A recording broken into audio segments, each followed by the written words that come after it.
విఘ్నులైన శ్రోతలకు నమస్కారం. మీకందరికీ యశోవతి 10వ భాగానికి స్వాగతం. గత ఎపిసోడ్లో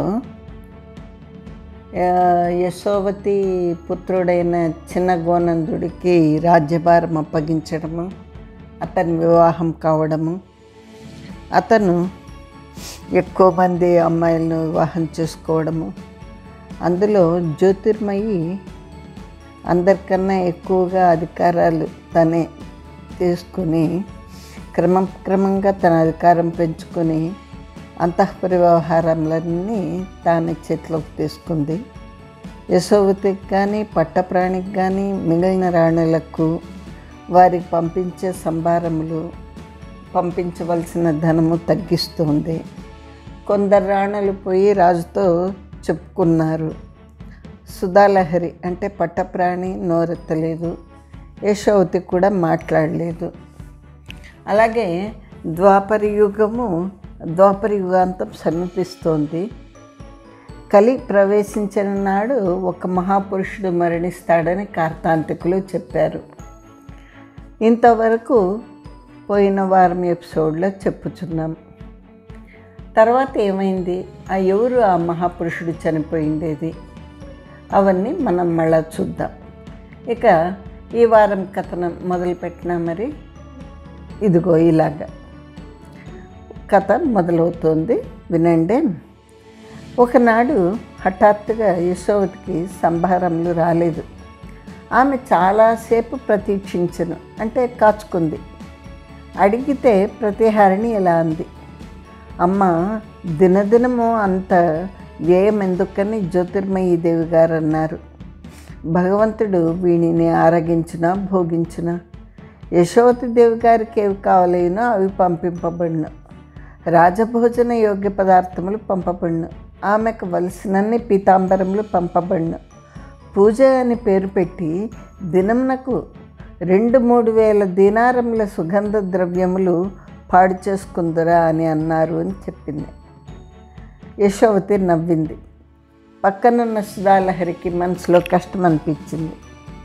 పెద్ద కోడల్ని చూచి యశోవతి ఇలా అంది, అవునమ్మా, మనము భోగపరాయణులము, భగవంతుడు భోగపరాయణ. మనం మన భక్తిని వెల్లడించుకుంటకు రాజోపచారములు దేవోపచారములు అని చేయదు. దేవోపచారములు న్యాయమే, రాజోపచారములు ఎందుకు? రాజోపచారములు చేసి భగవంతుని కిందికి దించుతున్నాము. జ్యోతిర్మయి వివేకవతి, వారి వంశమే లౌకికం గల విజ్ఞాన వంశం. వారి టీవీ ముందు మహారాజుల టీవీయే పనికిరాదు. ఈ నడుమ వారి వంశోన్నత్యం తగ్గినది. పాపం, జ్యోతిర్మయి గొప్ప జాతకురాలు, వారి ఇంట పుట్టింది. వారి ఔన్నత్యం మరలా వారికి సంపాదించి పెట్టగలదు. నీ మామగారు దామోదర మహారాజు గారు నీలాంగదుని ఆధిక్యంను తగ్గించాడు.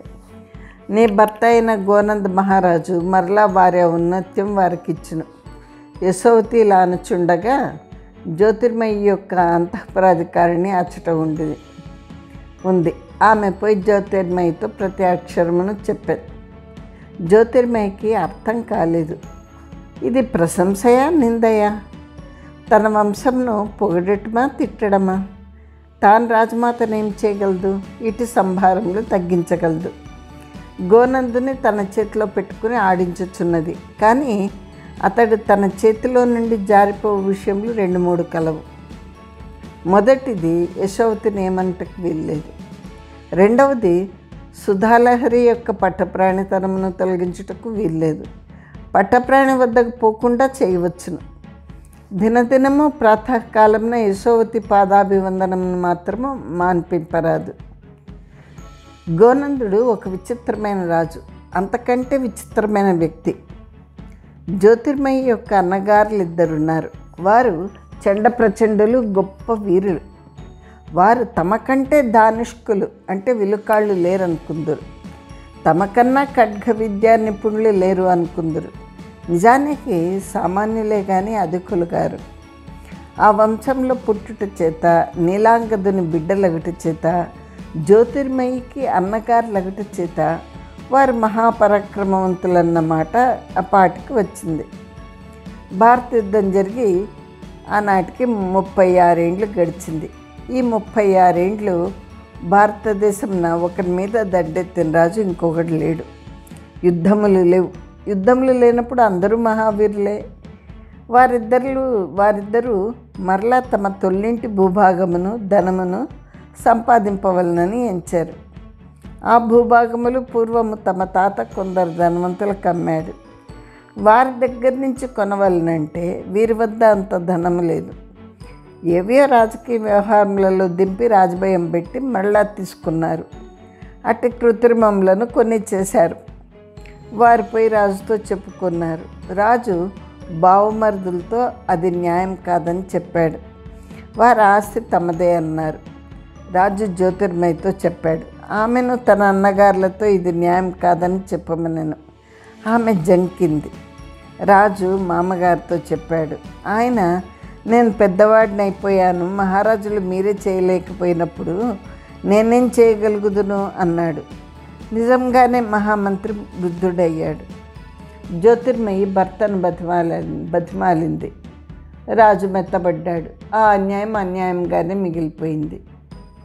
గోనందులో ఒక మూల ఎక్కడనో న్యాయబుద్ధి ఉంది. పోయి ఒకనాడు తల్లితో మాట్లాడుతూ ప్రాసంగికంగా ఇలా జరిగింది అని చెప్పాడు. ఆమె ఏమీ మాట్లాడలేదు. గోనందుడు తల్లిని, ఏం మాట్లాడవేమమ్మా అన్నాడు. యశోవతి అంది, అవునయ్యా, ఈ కాశ్మీర్ దేశము పూర్వము పద్మశంఖ కర్కోటకాది నాగులది. వారి పాతాళలోక వాసులు. వారు నేడు వచ్చి రాజ్యం ఆక్రమించుకున్నచో మానవులం మనమేం చేయగలము అనింది. గోనందునికి ఆ మాటకు అర్థం తెలుసుకోండి శక్తి లేకపోలేదు. కానీ జ్యోతిర్మయి మీద ప్రేమ దానిని అర్థం కానియలేదు. అంత గోనందుడు తల్లి పూజాగృహంకు పోయిన పూర్వం ఆ గృహంలోకి పోయినప్పుడు భూదేవి శరీరగత సర్వ పరిమళ మహాంభోరాశి తరగలు కొట్టినట్టు ముక్కులు సోడు ముట్టేడిది. ఇప్పుడు ఏమీ లేదు. గోనందుడు ఆశ్చర్యపోయాడు. ఇదేమమ్మా, పూజలు చేయట్లేదా, సుగంధ ద్రవ్యములు సమర్పించట్లేదా? అయ్యో, ఇట్లున్నదేమి అన్నాడు. యశోవతిలా అంది, అయ్యా, భగవంతునకు దేవోపచారములు చేయవలేను కానీ రాజోపచారములు ఎందులకు? అప్పుడు అక్కడ సుధాలహరి ఉంది. పట్టప్రాణియు రాజును కలిసి వెలికి వచ్చిరి. గోనందుడు పట్టప్రాణితో ఇట్లా అన్నాడు, అమ్మగారు అట్లనరేమి అని. సుధాలహరి అంది, నాతో కూడా అలాగే అన్నారు అని. మరి వచ్చేటి సుగంధ ద్రవ్యములన్నీ ఏమగుచున్నవి అని గోనందుడు అడిగితే, వచ్చుచున్నట్టు లేదు అంది సుధాలహరి. అనగా అని గోవిందుడు అంటే సుధ మాట్లాడలేదు. గోనందునికి అర్థం కాలేదు. ఇది అంతయు జ్యోతిర్మయి చేయుచున్న వ్యవహారమా అని సందేహం కలిగింది. గోనందునకు దుఃఖం వచ్చింది. అయ్యో, ఈ స్త్రీని ఎందుకు పెండ్లాడుతిని? ఈమె సుధాభాండము, నాకు వైయక్తికంగా సుధాభాండము. నా తల్లికిని పట్టప్రాణికిని విషభాండంగా పరిణమించుచున్నది. నేను బతికి ఉండగా దీన్ని త్యజించలేను. అది నా కామభావ సర్వస్వం. అయినా ఇది ఎట్లు? ఏ నా తల్లి 18 ఏండ్లు నన్ను రక్షించినదో, మా రాజ్యంను భద్రంగా నిలబెట్టి నాకు ఇచ్చినదో, ఏయమ రాజనీతి విశారదత్వం చే కాశ్మీరము సుభిక్షంగా ఉందో, ఏ తల్లి యొక్క రహోభక్తి కృష్ణుని మా కాశ్మీరం దిశ ప్రసన్నుని చేసిందో, ఆ తల్లిని మీట్లు చేయినా? ఈమె అన్నలు రాజ్యంన పూర్వమున లేని అధర్మములు చేయుచున్నారు. పూర్వము తమ తాతలమ్మిన పొలములు బాహుబలం చేత వశం చేసుకొనిచున్నారు. ఇప్పుడు ఏం కర్తవ్యం? ఇలా ఆలోచిస్తూ గోనందుడు పొద్దుపోయిన తర్వాత జ్యోతిర్మయి సోదంనకు వెళ్ళాడు. ఆమెను చూసిన తోడనే సర్వ దుఃఖము మాసిపోయింది. తల్లికి జరిగిన అన్యాయము మర్చిపోయాడు. బావమరుదులు చేసిన దుండగములుగా కనిపించలేదు. ఆమెకు మహారాజు తన అత్తగారి దర్శనమునకు వెళ్ళనని తెలియను. పట్టప్రాణిని చూచి వచ్చనని తెలియను. అతడు వచ్చి తన మీద కోపించునని ప్రతీక్షించెను. అతడు కోపించలేదు సరికదా. ఆమె ముభావంగా ఉండట చేత, ఆమె కన్నుల యందు ఒక తీవ్రత భాషించుట చేత ఆమెను లాలింపనారంభించెను, బతిమాలనారంభించెను. ఆమె ఇలా అంది, మహారాజా, నేనెందుకు? మీ అమ్మగారు ఉన్నారు, మీ పట్టప్రాణి ఉంది. ఆమె వద్ద మీ భక్తిని, ఈమె వద్ద మీ కామమును తీర్చుకోండు. నేను పోయి మరణింతును. ఈ అంతఃపురమున నాకు స్థానం లేదని నాకు తెలియను. నేనెవ్వతను? మీ ప్రేమభాజనమైన పట్టప్రాణి వద్దకే పొండు అంది. జ్యోతిర్మయి ఇలాంటి మాటలు మాట్లాడిన కొద్దీ గోనందుడు తనకు పట్టప్రాణి పైన ప్రేమ లేదని, తన వదిలి నిమిషము జీవించలేనని, తన తల్లి తరము అయిపోయినదని చెప్పి ఆమెను లాలించి బుజ్జగించి ఆమెను ప్రసన్నురాలని చేసుకునే వరకు తెల్లవారింది. ఆనాడు గోనందుడు మిక్కిలి పొద్దెక్కి లేచెను. ఇప్పటికి అతనికి 38 ఏండ్లు. రాజ్యంనకు వచ్చి 18 ఏండ్లయింది. పొద్దుననే లేచి పాదాభివందనం చేయని ఒక్క దినం లేదు. ఇది ప్రథమ దినము. యశోవతి కొడుకు కొరకు ఎదురు చూసింది. అతడు ఎంతసేపటికి రాలేదు. పెద్ద కోడలు వచ్చింది. యశోవతి, ఏమమ్మా సుధా నేడు కొడుకు రాలేదు? సుధా అంది, రాత్రి పొద్దుపోయి నిద్రపోయి ఉందరు. పూర్వం ఎంత పొద్దుపోయి నిద్రపోయినానో తెల్లవారు కడనే వచ్చేవాడు కదమ్మా అని యశోవతి అంటే, సుధాలహరి అంది, మహాదేవి కరకాలం ఎప్పుడు ప్రవేశించును? ఇంకా 2-3 నాళ్ళు ఉంది అని యశోవతి అంది. అది ఎలా తెలియను అని అడగ్గా, ఎట్లు తెలియనేమి? జ్యోతిష్కులు గణనం చేసిరి. ద్వాపరాంతము 36 ఏండ్లు మిగిలింది. అప్పుడు ధర్మరాజునకు పట్టాభిషేకం జరిగింది. ఈ 2-3 దినములలో ఎవడో మహాపురుషుడు మర్త్యలోకమును వదిలిపోవునట. ఆనాడే కలి ప్రవేశించును అంది యశోవతి. ఆ మహాపురుషుడు ఎవరై ఉండును? యశోవతి అంది, మనకెలా తెలియను అని. మహాదేవి, మీకు తెలియను. నా మీద మీకు నిజమైన ప్రేమ లేదు. మీరు స్వయంప్రభను చూచినట్టు నన్ను చూడడం లేదు. నన్ను నా అత్తగారును నన్ను మన్నించుట లేదు అంది. అప్పుడు అంతే, ఇలా సుధాలహరి తన ఆవేదన వెలిబుచ్చింది. సరేనా? ఇంకా ఈ నవలలో 14వ అధ్యాయం. సంవత్సరాది పండగ చేస్తారు. దానిని ఉగాది అంటారు. కొత్త సంవత్సరము శుభదాయి కావలేనని సర్వజనుల ఆశ. ఆనాడు ఉగాది. యుగములు 4 కృత, త్రేత, ద్వాపర యుగములు ప్రారంభించినప్పుడు జనులు పండుగ చేసుకొనరో ఏమో తెలియదు. కలియుగాది నాడు పండుగలు చేసుకోలేదు. కలి పాపహారంగా హోమములు, బలులు, శాంతి పౌష్టికములు ఆసేతు సీతాచలమున సర్వనగరముల సర్వగ్రామముల చేయుచుండిరి. కాశ్మీర్ రాజధాని నగరమున మహాపండితులైన బ్రాహ్మణులు, క్రతుకర్తలైన బ్రాహ్మణులు, వేదాంగ పారీణులైన బ్రాహ్మణులు, జ్యోతిష్ శాస్త్రవేత్తలైన బ్రాహ్మణులు, కర్మిష్ఠులైన క్షత్రియులు, వైశ్యులు, దైవ పూజాపరాయణులైన తక్కిన వర్ణముల వారు యజ్ఞములను, హోమములను, దానములను, స్నానములను, జపములను సమృద్ధిగా చేయుచుండిరి. రాజనగరమున రాజపురోహితులు వచ్చిరి. గోనందుడును సుధాలహరియు పీటల మీద కూర్చుండిరి. హోమములు చేసిరి, దానములు కావించిరి. సర్వక్రియాకలాపములకు వరకు పగలు 2 జాములు దాటింది. ప్రాతకాలం నందే గోనందుడు స్నానం చేసి పురోహితోపదిష్టుడై దీక్ష ఆరంభించాడు. రాజభార్యలందరూ స్నాతానులిప్తలై శుచి అయిన వస్త్రములు దాల్చి రాజదంపతులను అనుసరించుచుండిరి. జ్యోతిర్మయి కూడా స్నాతానులిప్తై శుచిదారిణై వచ్చిన కానీ నలుగురు వలె తిరుగుట్లేదు. ఒక చోట నిల్చున్నది. సర్వక్రియాకలాపములు పూర్తయినవి. గోనందుడు 10 సార్లు అటు ఇటు చూసెను. ఎందుకు చూచుచున్నో ఎవరికి తెలియదు. చివరకు సుధాలహరిదేవిని అడిగాను, అమ్మగారు రాలేదా? ఎచ్చట్ను కనిపించట్లేదేమీ అని. పట్టప్రాణి ఇలా అంది, ఆమె నిన్న రాత్రి నుండి పూజా మందిరముననే ఉండిరి. ఎవరిని లోపలికి రావలదని ఆజ్ఞాపించిరి. నేడు పొద్దు వాటారు వరకు తమనెవరు పలకరించరాదని కట్టుదిట్టం చేసిరి అంది. క్రియాకలాపములైన తర్వాత గోనందుడు దానములు చేసిన పరిచారికలను పరామర్శించెను. సేనానులను, మంత్రులను వీడుకొల్పెను. రాణులను పంపెను. జ్యోతిర్మయిని వెళ్ళమనలేదు. ఆమె వంక తీష్ణంగా చూచెను. అట్లు తీష్ణంగా చూచుట కోపం కాదు, వారి నడిమి శృంగార రసం అట్లు ఉండును. గోనందుడు తల్లి యొక్క పూజామందిరం కడగపోయిను. తన వెంట పట్టప్రాణిని రమ్మనను. ఇద్దరినూ ద్వారబంధం వద్ద నిల్చుండిరి. యశోవతి చెప్పిన వేళ అయిపోయినది. మొగసాల యందు 3వ జాములో సగం గడిచిందన్న ఘంటా నినాదం వినిపించెను. ఆ పైన ఎవరైనా లోనికి రావచ్చునని యశోవతీదేవి చెప్పాను. భార్యాభర్తలిద్దరూ తలుపు తోసుకొని లోనికి పోయిరి. ఆమె కన్నులు విప్పెను, కొడుకును కోడల్ని చూచెను. ఇద్దరును నమస్కారం చేసిరి. పట్టప్రాణి అంది, మహాపురుషుడు గతించనా అని. యశోవతి ఇలా అంది, ఒక మహారణ్య మధ్యమున ఒక మహాపురుషుడు నేల మీద పడుకొని ఉండెను. ఎడమకాలు ముడుచుకుని కుడికాలు మడిచి అడ్డంగా తిప్పి ఎడమ మోకాలు మీద పాదం నానించి ఏదో ఆలోచించుచు బొట్నవేలు కదల్చుచున్నాడు. దూరం నుండి బాణం వచ్చింది. ఆ బొట్నవేలు నరకబడింది. ఆయన ప్రాణములు వెంటనే నిష్క్రమించినవి. దేవతలు విమానం మీద వచ్చిరి. పట్టప్రాణి అంది, ఆ మహాపురుషుడెవరు అని. యశోవతి ఇలా అంది, నాకు తెలియదు, నేనెప్పుడూ ఆయన్ను చూడలేదు. ఒకసారి చూచానేమో అనిపించును.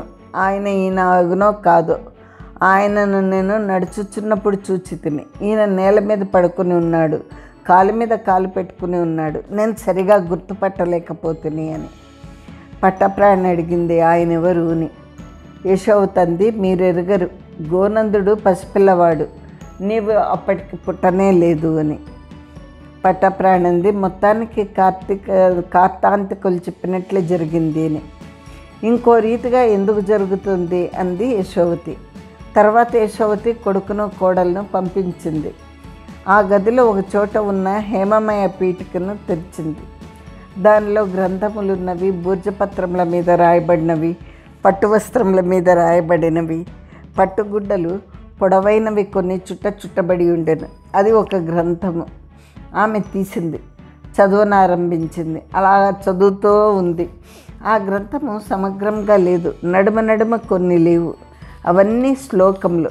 ఆ శ్లోకములలోనే మధ్య ఎడములున్నవి. అంటే విన్నవారెవరో రాసుకున్నవి. ఆ రాసుకున్న వాణి ప్రతి అది అపురూపమైన గ్రంథము, అలభ్యమైన గ్రంథము. యశోవతి ఒక బ్రాహ్మణుని హస్తినాపురం పంపించి అచ్చట ఈ గ్రంథం కొరకు ప్రయత్నం చేసింది. అచ్చట దొరకలేదు. ఈ శ్లోకములు అర్జునునకు కంటతా వచ్చునట. ఆయన చెప్పుచుండగా ఎవరో రాసుకొనరట. ఆ రాసుకున్న వారు కొన్నింటిని వదిలిపెట్టిరి. ఈ సంపూర్ణ గ్రంథము యమునా నది నడుమ ఉన్న ద్వీపం నందు నివసించుచున్న ఒక మహర్షి వద్ద లభించినట. ఆ బ్రాహ్మణుడు అచ్చటికి పోయిన. ఆ మహర్షి ఏదో మహాగ్రంథరచన యందు నిమగ్నుడై ఉండెను. ఆయన శిష్యులు ఎవరినీ రానిచ్చుటలేదు. ఆ మహర్షి యొక్క నిష్ట భంగపరపరాందిగా ఉండెను. ఆ మహర్షి రాయిచున్న గ్రంథంలో ఈ గ్రంథము భాగమట. ఆ బ్రాహ్మణుడు తాను వినిన శ్లోకముల భాగములను శిష్యులలో కొందరికి వినిపించి, మీ గురువుగారు కొంత వ్రాసిన గ్రంథము విడుగా నుంతురు కదా, వీలైనచో కొన్ని శ్లోకములనైనను పూర్తి చేసి తెచ్చిపెట్టవలైనని కొన్ని మాసములు అభ్యర్థించెను.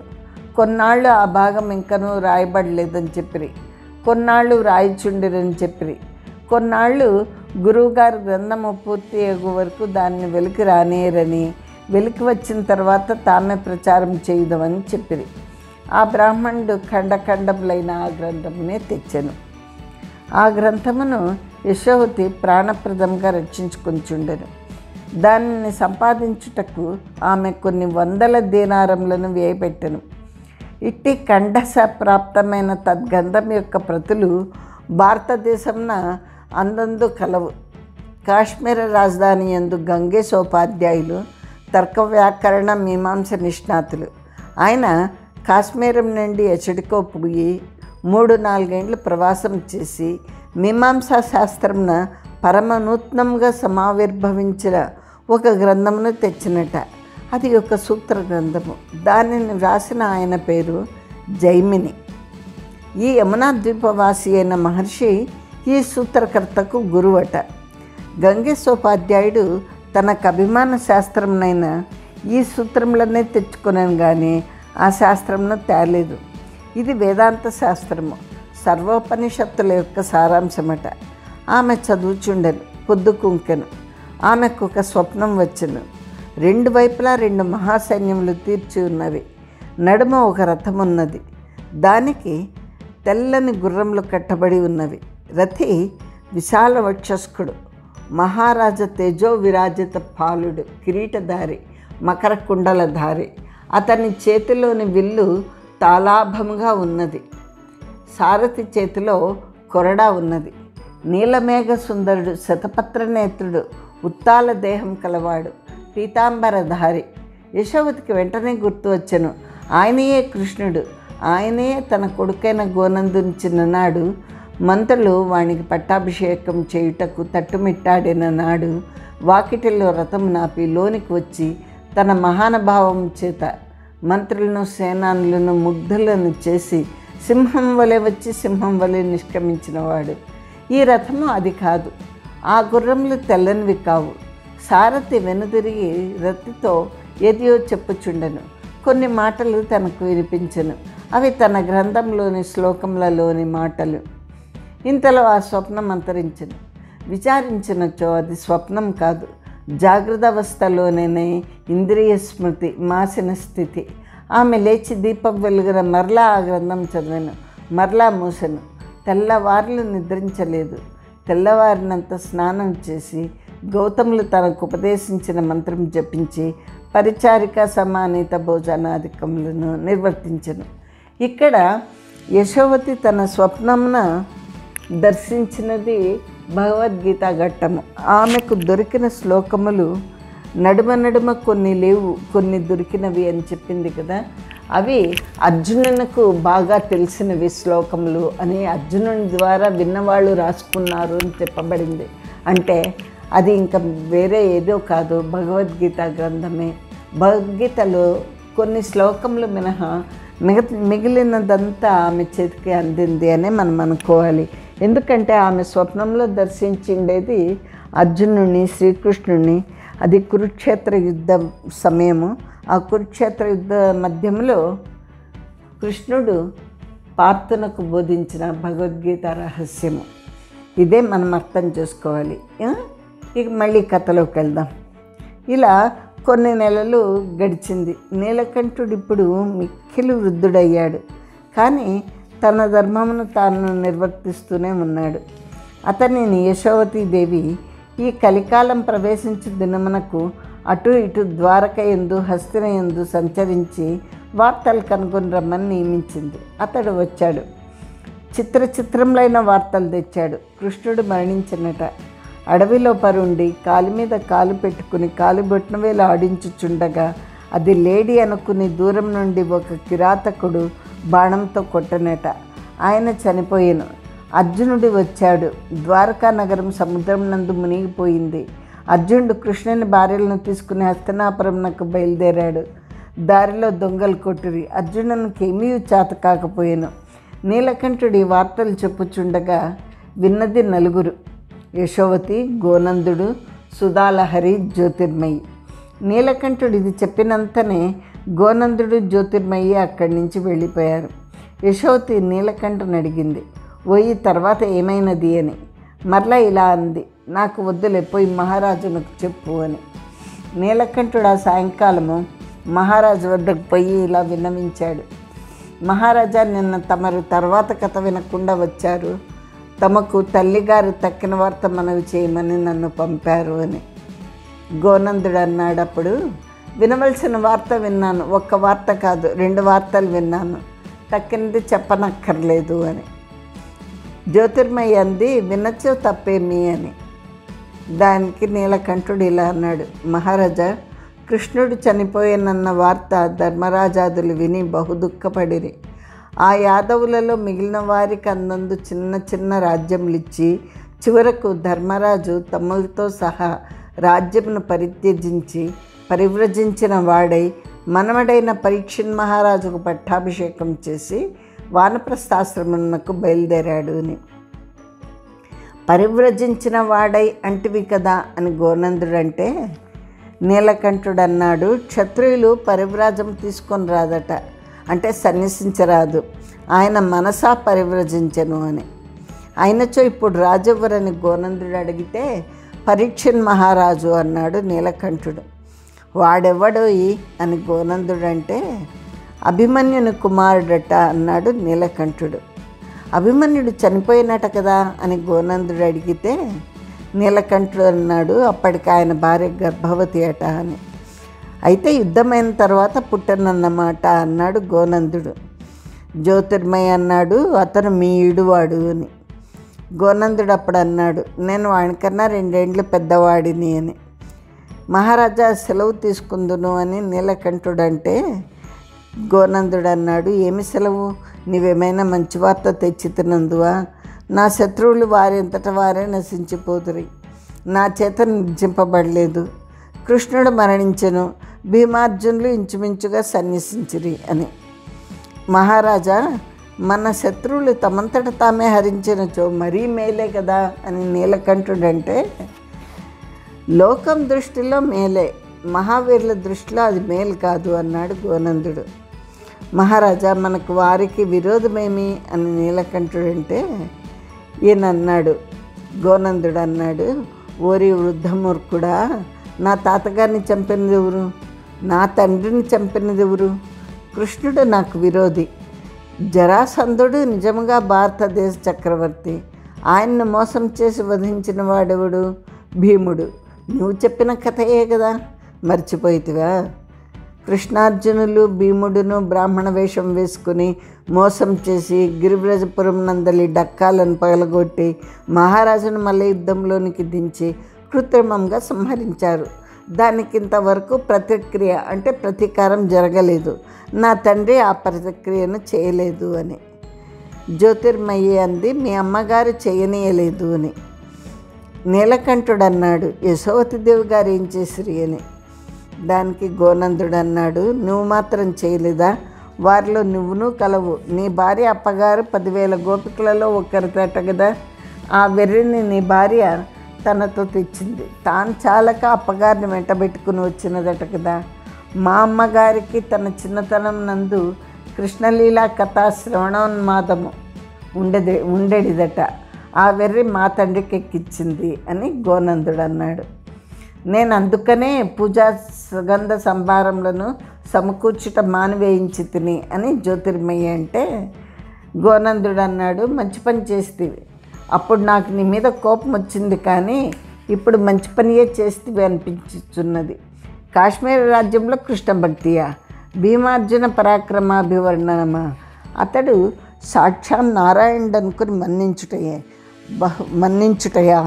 బహుశస్త్ర విద్యా నైపుణ్యం లేనివారు, చేతిలో ఉన్న డాలును అడ్డం పెట్టుకుంటూ చేతకాని వారు, చిచి పెద్దలని రాదు అన్న అంతటితో ఊరుకున్నాడు. పంచాదశాధ్యాయం అంటే 15వ అధ్యాయం. తర్వాత 6 ఏండ్లు గడిచింది. అంటే కలి ప్రవేశించి 6 ఏండ్లు అయిందన్నమాట. ధర్మరాజు సహోదరులతో ద్రౌపదితో తీర్థయాత్రలకు బయలుదేరి 6 ఏండ్లు అయిందన్నమాట. పరీక్షణ్ మహారాజు పట్టాభిషిక్తుడై 6 ఏండ్లు అయినదన్నమాట. అప్పటికి జ్యోతిర్మయి యొక్క అధికారం సంపూర్ణమైంది.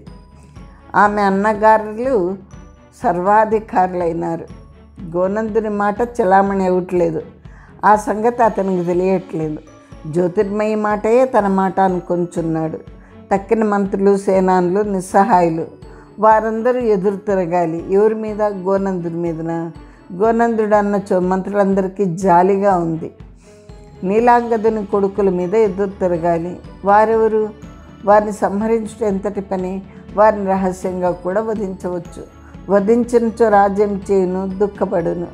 42 ఏండ్లు తన యందు భక్తిగా ప్రవర్తించిన మంత్రులందరూ ఎదురు తిరిగిరి అని దుఃఖపడును. ఇలా ఉండగా ఒక విశేషం జరిగింది. సుధాలహరి కడుపున ఒక మగ శిశువు పుట్టింది. దానితో బ్రహ్మాండమైన అలజడి కలిగింది. ఆ కలిగిన అలజడి ఎంత? జ్యోతిర్మయి హృదయం నందు మాత్రమే. ఆ అలజడి తక్కువదియా? గోనందుడు సుధాలహరితో సంసారమే చేయలేదని, చేయుటకు వీలు లేదని, ఆమెకు పుట్టిన కొడుకు గోనందుని కుమారుడు కాదని జ్యోతిర్మయి ఆరంభించింది. సుధాలహరి ఏం చేయను? నివ్వెరపోయిన. మహారాజా, ఈ బిడ్డ నీ బిడ్డ అవునా కాదా అని అడుగుటకు కూడా మహారాజా దర్శనం దుర్లభమైపోయాను.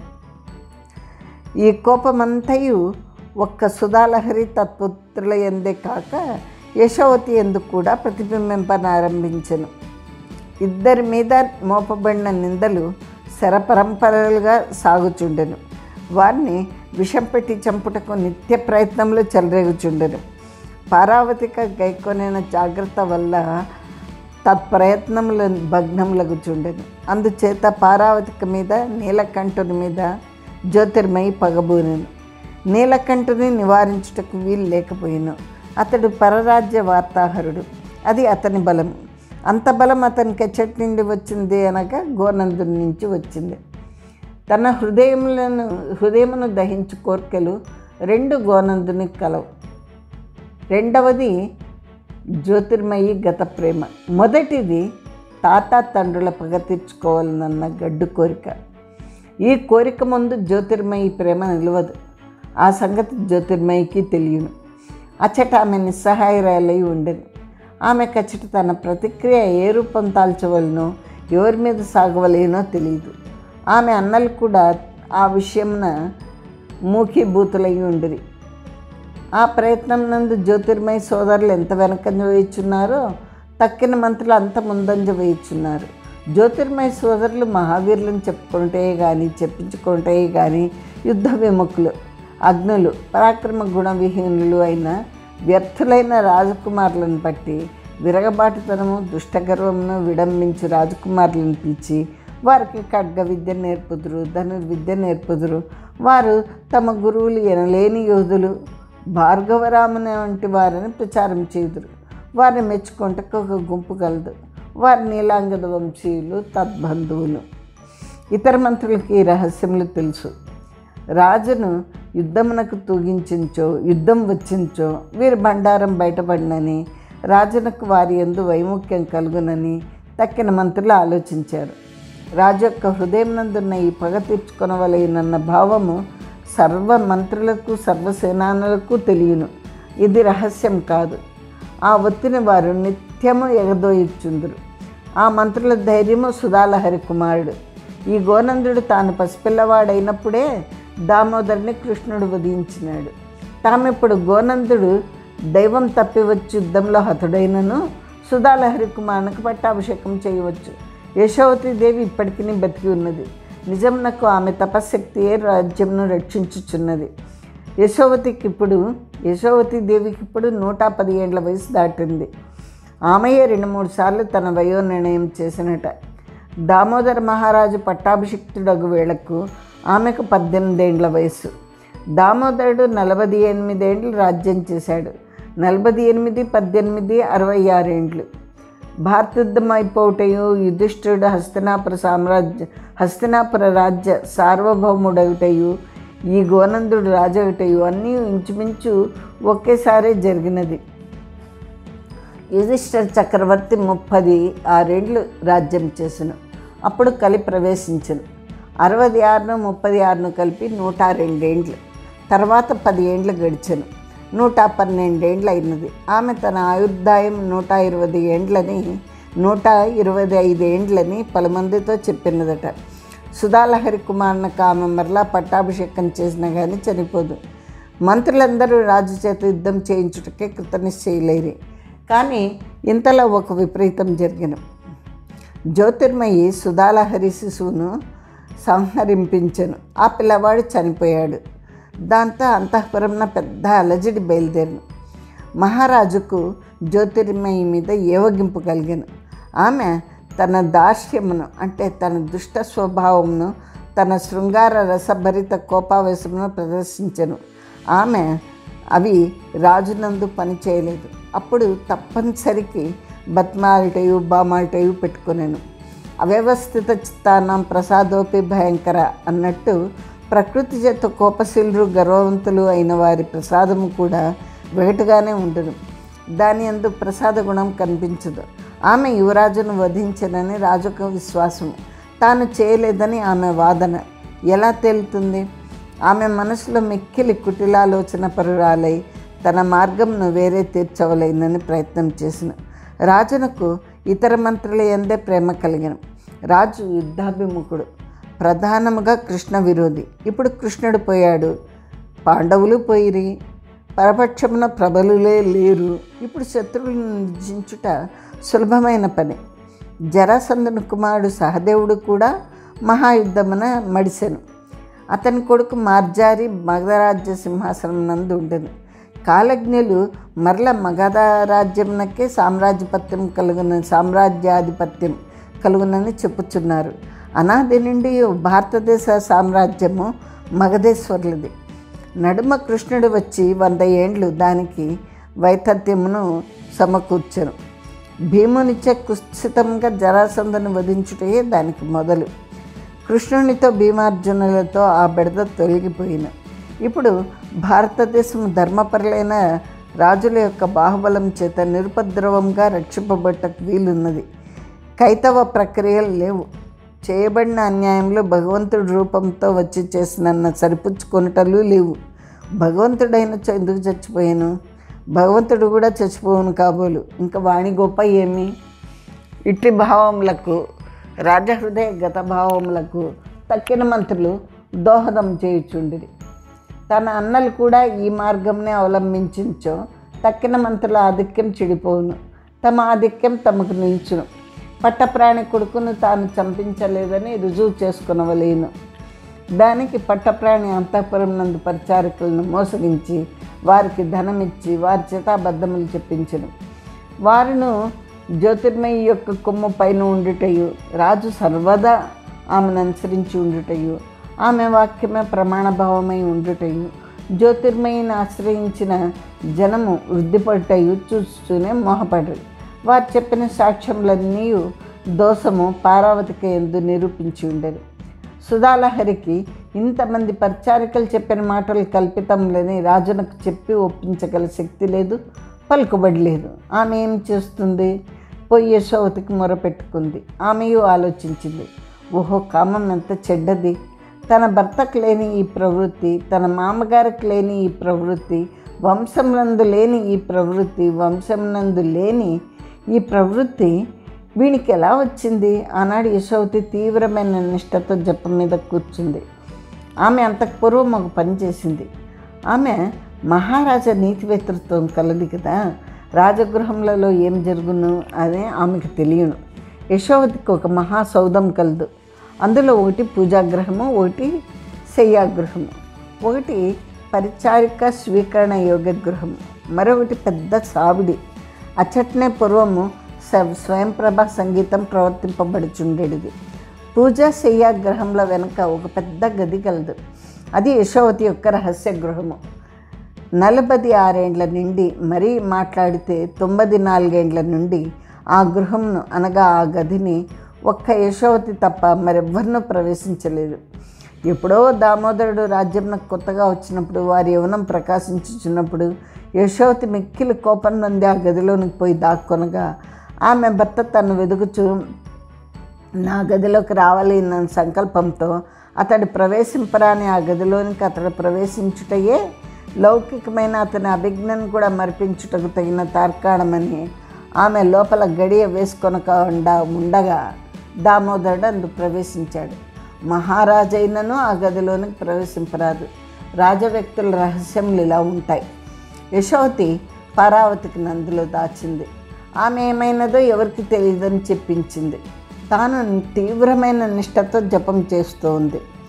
అభియోగము పారావతిక ఎందు రుజువైంది. ఆమెను శిక్షించవలను. రాజు పారావతి కొరకు వెతికించాడు. ఆమె కనిపించలేదు. 4-5 దినములు కనిపించలేదు. రాజునకు 100 వ్యూహాలు కలిగినాయి. పారావతిక యోగ్యురాలు, అట్టి కార్యం ఆమె చేయదని ఊహ. పరిచారికల చేత ఇట్టి మాటలు జ్యోతిర్మయి ఎందుకు చెప్పించి ఉండదని ఒక ఊహ. పారావతిని దాచించో సుధాలహరి ఇంత జాగ్రత్తగా దాచగలిగినందుకు సుధాలహరి యొక్క నేర్పు మీద ఒక అభిమానము, దాని అందు ఒక ప్రశంస. పారావతిక చాలా వృద్ధురాలు. తన తల్లి వయసు ఎంతో ఆమె వయస్సు అంతే. ఆమె పరిచారిక కానీ తన తల్లికి స్నేహితురాలు కాంచో స్నేహితురాలి చెల్లెలు పట్టుబడినచో అంతటి వృద్ధురాలిని తాను శిక్షింపవలసి వచ్చేదని ఒక దుఃఖము, ఆమె తప్పించుకొని పోయిందని ఒక సంతోషము. ఇట్టి అనేక ఊహల సంఘర్షణలో సన్నికర్షంలో గోనందుని హృదయం తేరుకుంది. జ్యోతిర్మయి మీద మరలా ప్రసన్నుడయ్యాడు.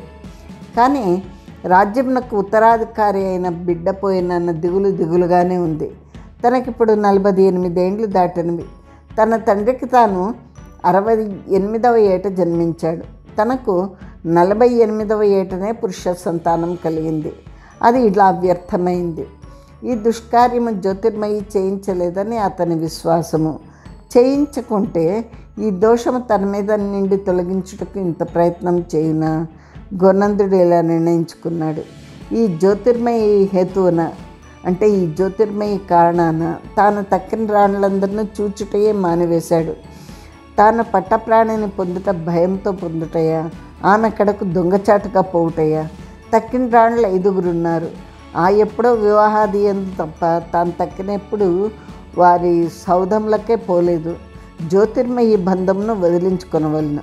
గోనందుడు జ్యోతిర్మయనందు ప్రసన్నుడయ్యాడు. కానీ ఈ ప్రసన్నత వేరు. ఆమె సౌధంనకు పోయాడు, ప్రసన్నంగా మాట్లాడాడు. అచ్చటి నుంచి లేచిపోవచ్చుండగా జ్యోతిర్మయి ఎచ్చటికని అడిగింది. రాజు ఇలా అన్నాడు, సుధాలహరి దుఃఖపడుతోంది. కలగక నాకు ఒక మగ సంతానం ఆమె ఎందుకు కలిగింది. ఆమె కొండ ఎక్కింది. దైవం ఇంతలో ఇలా చేశాడు. ఆమెను ఓదార్చుటకు పోవచ్చున్నాను.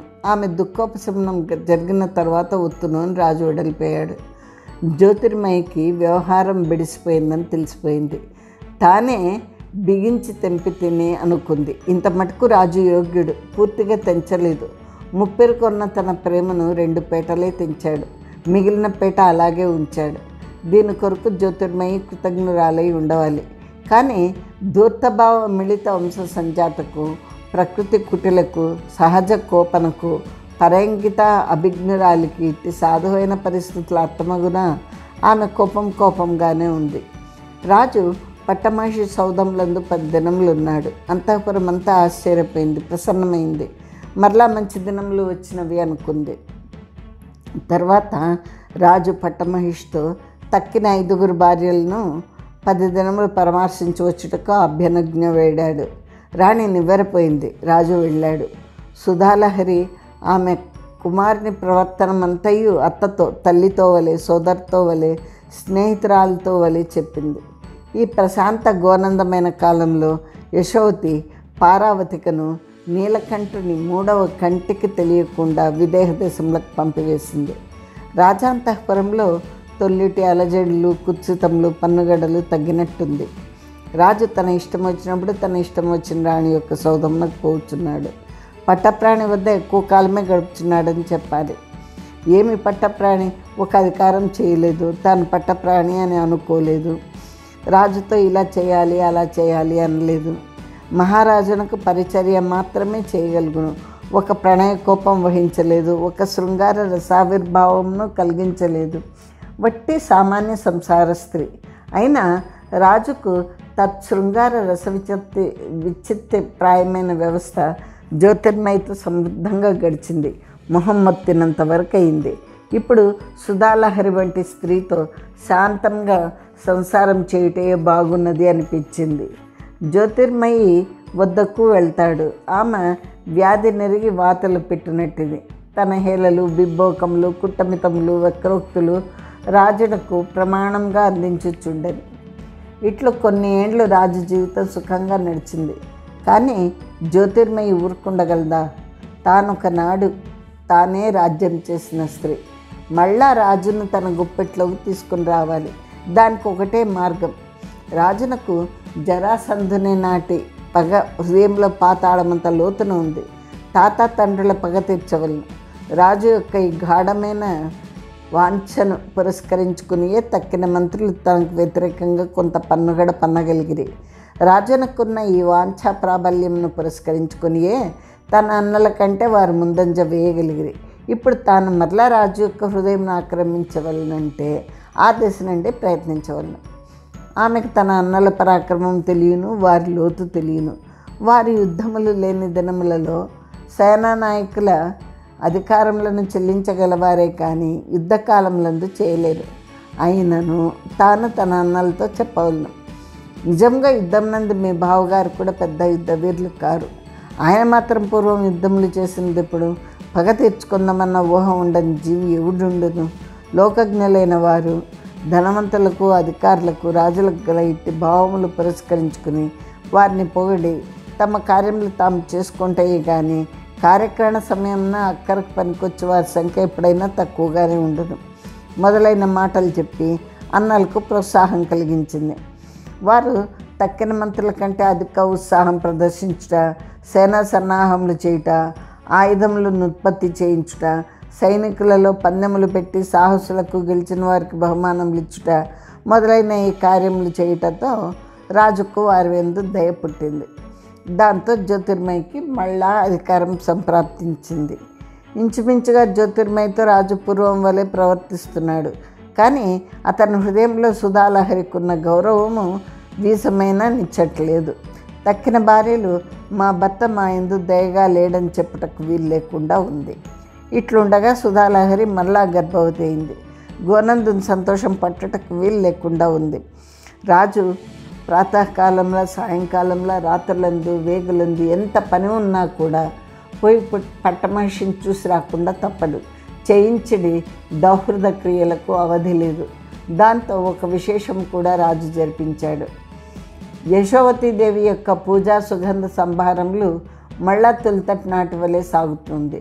ఇదంతా జ్యోతిర్మయికి కోపం తెప్పించేదిగానే ఉంది. తాను పూర్వం మానిపించింది నిష్ప్రయోజనమైంది.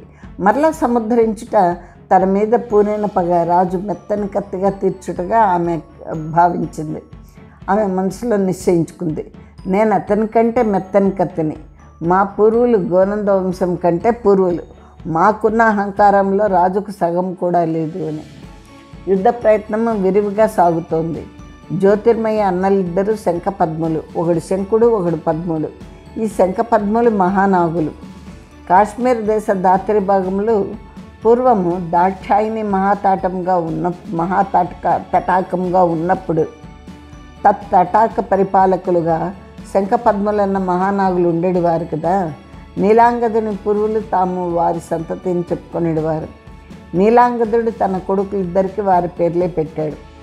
ఈ శంఖపద్ములు రాజుగారి వద్దకు పోయి నిత్యలు అతనికి యుద్ధోత్సాహం కలిగించుచుండ్రు. ఒకవేళ భీమార్జునులు మహాబలవంతులు అనుకుందాం, వారిప్పుడు లేరు కదా. తీర్థయాత్రలకు తమ అన్నగారితో కలిసిపోయారు.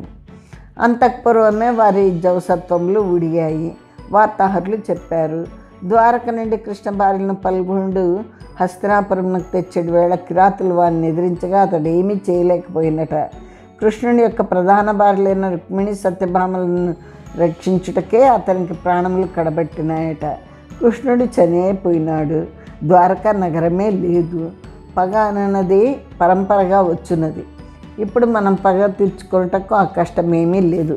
హస్తినాపుర రాజ్యాధిపతి అయిన పరీక్షిత్తు కళ్ళు.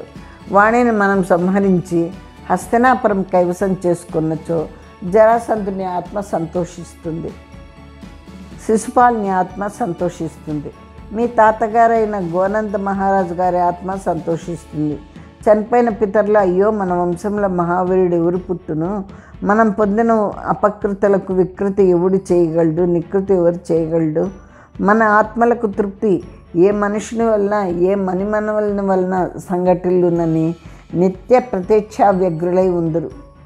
మహారాజా, మన సైన్యము ఉక్కు తునకలు, మన ఆయుధములు వజ్రములు, మేము అలా చేసిమే. గోనంద మహారాజు యొక్క రాజ్యము హిమసేతు మధ్య ధరాభాగం అంతటను విస్తరింపచేయుదుము. మా చెల్లెలు జ్యోతిర్మయి భారతదేశ సామ్రాజ్యం కావలేను, మేము ఆమెకు వాగ్దానం చేసిమే. ఇట్టి మాటలు అనేకములు చెప్పి శంఖపద్ములు గోనందుని సంపూర్ణంగా వశం చేసుకున్నారు. యుద్ధమునకు నిత్యము సిద్ధంగా ఉన్నామని చెప్పుచున్నారు. దండెత్తి హస్తినాపురం మీదకి పోవలను. ఒకవేళ పరీక్షిత్తుపోయి తాతలతో చెప్పుకొనేమో అనగా ఆ తాతలు ఏ అడవిలో ఉన్నారో ఏ ఆశ్రమంలో ఉన్నారో తెలియదు. ఆ పరీక్షిత్తు ఒంటరిగా దొరికినను పిట్టవలే ఉంటాడు. ఇట్లయినా శంఖపద్ములు రాజు మీద సర్వాధికారం కలిగి ఉండిన వారి అధికారం అంతా ఒక యుద్ధంకు సంబంధించినంత వరకే. జ్యోతిర్మయిని రాజు సంపూర్తిగా విశ్వసించట్లేదు. ఏలనగా సుధాలహరి నీళ్లాడింది, మగశిశువుని కన్నది. గోనందుని ఆనందము సప్తపాదోదరులను దాటింది. అతని ఆనందము మాత్రం మేరలు మీరింది, కానీ వాని భయం విపరీతంగా హెచ్చినది. అతడు జ్యోతిర్మయిని కానీ శంఖపద్ములను కానీ తన పట్టప్రాణి యొక్క సంతానమును గురించి విశ్వసించట్లేదు. వారు నిగూఢ భావులు. తన బిడ్డకి ఏ అపకారం చేయుదురో అన్న భయం అతన్ని వెన్నుపాము వల్లే వెన్నంటుతోంది. కొడుకు పుట్టినాడన్న మహోత్సవములు జరిగాయి. ఒక్క నిమిషము కొడుకును వదిలి రాజు ఉండలేదు. కొడుకునకు 10 నెలలు వచ్చింది. ఈ 10 నెలలు రాజుకు 10 యుగములు గడిచింది. కొడుకు కాశ్మీర రాజధాని అందుంటే కొడుకునకు భద్రం లేదు. మరీ తాను హస్తినాపురం మీదకి పోతే అప్పుడు సుధాలహరి తన బిడ్డతో కాశ్మీర రాజధాని అందుండును. జ్యోతిర్మయి కూడా ఇక్కడనే ఉంటుంది. తాను తిరిగి వచ్చే వేళకు తన బిడ్డ తనకు కనిపించడు. తాను భారతదేశ చక్రవర్తి అయి తిరిగి వస్తాడు. వచ్చి ఏం లాభం? అంతటి తన పరాక్రమము తన సాహసము బూడిదలో పోసిన పన్నీరు అవుతుంది. ఇట్టి ఊహలతో రాజు యశోవతి దేవితో మంతనములు చేశాడు. సుధాలహరియు రాజు కొడుకును యశోవతిను ముగ్గురును రాజధాని వదిలిపోవాలను. అమ్మ, నువ్వు పారావతికను నీలకంఠుని పంపించుతు. ఎట్లా పంపించుతువో నాకు తెలియదు. వారు ఎచ్చట ఉన్నారో నాకు తెలియదు. నా బిడ్డయు నా భార్యయు నీవును వారి వద్దకు పోవలేను. అంత భద్రంగా పోవలేను. మీ ఉనికి నా ఒక్కనికే తెలియవలేను. నీవును వారిద్దరిను నా బిడ్డను 1000 కన్నులతో రక్షింపవలేను. నేను భారతదేశంను గెలుచుటకు పోవచ్చున్నాను. నా తండ్రి తాతల పగ తీర్చుటకు పోవచ్చున్నాను. మరియు ఎక్కువ కాలం పట్టితే 4 ఏండ్లు పట్టవచ్చు. నేను తిరిగి వచ్చేటి వేళకు నా బిడ్డకు 5 ఏండ్లు వచ్చును. వానికప్పుడు విద్యాభ్యాసం చేయింతును, యువరాజ పట్టాభిషేకం చేయింతును అన్నాడు. ఇట్లు తిరిగి కొడుకు ప్రార్థిస్తే యశోవతి నవ్వుతోంది. ఆమె చివరికి ఒప్పుకుంది. విదేహ రాజ్యంలో పొలిమేరలలో ఒక సన్నని భూఖండం ఉంది. అది ఏ రాజ్యమునకు సంబంధించినది కాదు. అది యోగుల నేల. భారతదేశంన ఏ రాజును దానిలోనికి ప్రవేశించరాదు. ఎంత మహాఘోరం చేసిన వాడును తాను అచ్చటికి పోయి తలదాచుకొనవచ్చు. వాడు మహాదుష్టుడైనచో అచ్చటి యోగులు తమ తపశ్శక్తి చేత అతన్ని వెడలనడుతురు. యశోవతి తన కోడల్ని తన మనమణ్ణి అక్కడికి రహస్యంగా తీసుకొని పోయింది. కాశ్మీర్ రాజధానిలో యువరాజు లేడు. తరమబడినన్న వార్త తర్వాత 4 దినములకు కానీ తెలియలేదు. జ్యోతిర్మయి రాజుతో ఇలా అంది. మీరు నాకు ఇంత అన్యాయం ఎందుకు చేయిస్తారు? నేను కైకన, మందరన, తాటకన, ఈ క్రొత్త రాక్షసి పేరు మరి ఒకటి పైకి వచ్చింది, పూతనన. నా అందంత విశ్వాసం లేనప్పుడు నాతో సంసారం మేల చేయాలి. నా అన్నలను మీ రాజ్య విస్తారత కొరకు నేల ఉపయోగించుకున్నవలే నేను లేచిపోయేదను, సన్యాసిని అవుదును అనింది. రాజులా అన్నాడు. ఓసి జ్యోతిర్మయి, నువ్వు నా ఆత్మ జ్యోతిర్మయివి, నా శరీర సర్వసుఖాది దేవతవు. నేను నా కొడుకును పంపించుట నీ అందు నా విశ్వాసం చేత కాదు. కార్తాంతికులు నా బిడ్డ కొన్నాళ్ళు అజ్ఞాతవాసంలో ఉండవలనని చెప్పారు.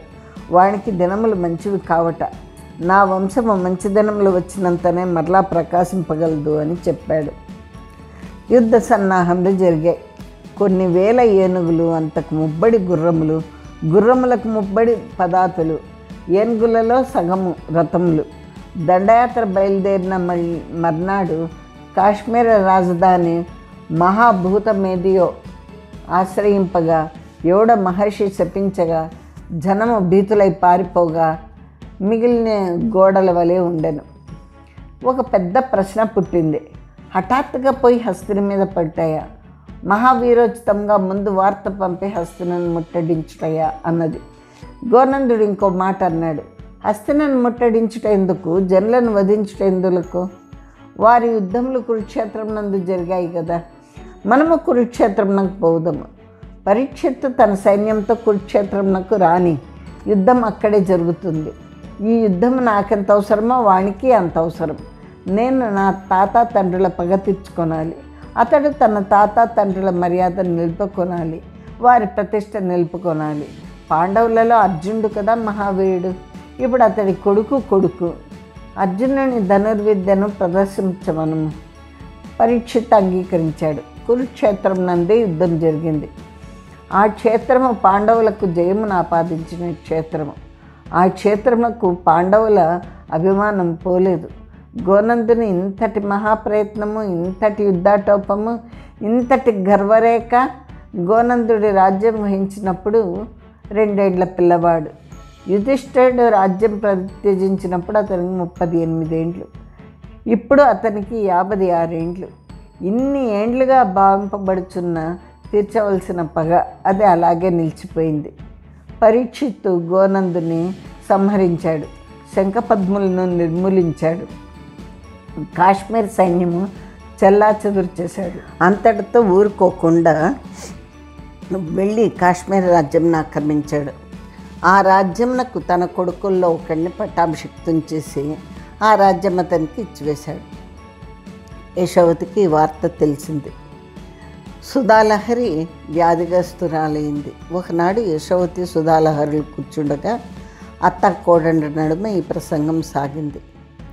అత్త, ఇలా జరుగునని నాకొక్కనాడైనా చెప్పవైతివి అని. యశోవతి అంది, బిడ్డ, చెప్పి ఏం లాభము, కృష్ణుడు ఇలా సంకల్పించాడు అని. ఆయనకు నేనేం అపకారం చేశాను అని సుధాలహరి అంటే, అపకారం చేసింది నువ్వు కాదు నేను అంది యశోవతి. నువ్వు మహాయోగినివి, సత్పదార్థంలోని తుణుకువు, నువ్వేం చేయగలవు, నేనే చేసితని అంది సుధాలహరి. నువ్వు చేయలేదమ్మా. ఈ గోనంద రాజ్యము మొదటి నుండి శైవము, అందులో శాక్తేయము, జరాసంధుని పక్షపు రాజ్యము. ఆ కృష్ణనకు నీ మామగారి మీద కోపము. ఆయన కృష్ణ భక్తుడు, కానీ కృష్ణుని వ్యక్తిగా గౌరవించలేదు అంది. లోకములో ఒక మహాపురుషుని ప్రతిభను మన్నిస్తారు, ఆ వ్యక్తిని మన్నించరు, వ్యక్తికి అపకారములు చేయుదురు.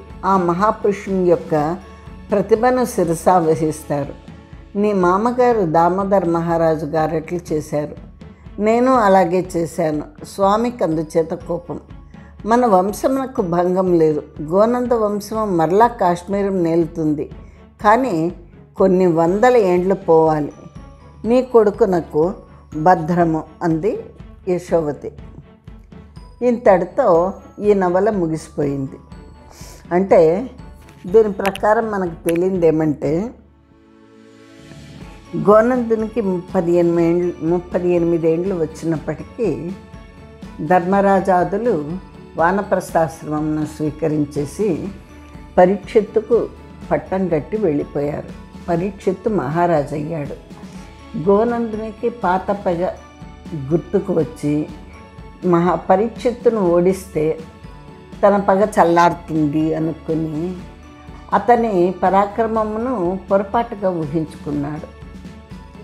సరే, పరీక్షిత్ మహారాజుతో యుద్ధం జరిగింది. పరీక్షిత్తును ఓడించాలనుకున్నాడు, కానీ పరీక్షిత్ మహారాజుతో తానే ఓడిపోయాడు, ప్రాణములను వదిలాడు.